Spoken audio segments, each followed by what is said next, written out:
रणनीति के तहत प्रायोजित रूप से पूरा नहीं होने दिया।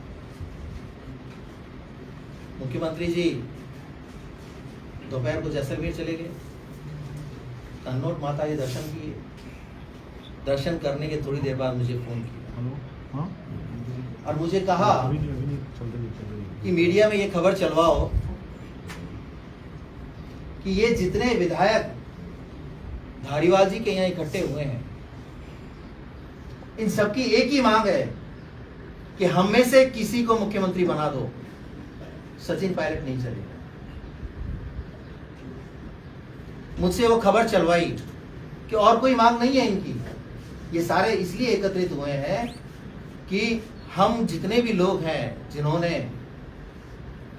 होटलों में रातें बिताई, उनमें से किसी को मुख्यमंत्री बना। तो सीधे तौर पर आला कमान की अवमानना की, उन्हें धोखे में रखा, उनको पूरी तरह से अंधेरे में रखते हुए सारे काम किए और उनकी इच्छा को, यानी ये हमेशा ये कहने का प्रयास करते हैं कि आला कमान जो कहेगा मैं तो उसी की पालना करूंगा, लेकिन वो हुआ नहीं। आला कमान की मंशा शायद कुछ और थी उस दिन, लेकिन वो पूरी नहीं हो पाई। और इसी तरह विधानसभा चुनाव में भी आला कमान को अंधेरे में रखा और ये उनको पूरी तरह से विश्वास दिलाने का प्रयास किया कि आप सब कुछ मेरे ऊपर छोड़ दो, मैं प्रदेश में सरकार की वापसी करवा के रहूंगा।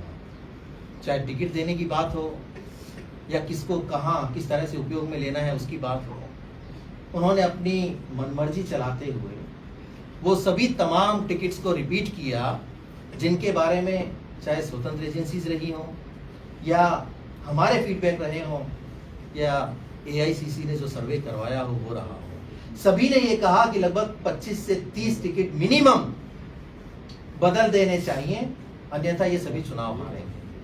लेकिन वो नहीं माने। मुझे लगता है कि वो शायद किसी को ऑब्लाइज करना चाह रहे थे, लेकिन मैं ये मानता हूं कि राजनीति का पहला धर्म सत्ता हासिल करना होता है और उस पहले धर्म को नहीं निभाते हुए सिर्फ अपने लोगों को ऑब्लाइज करने की सोच रखने की वजह से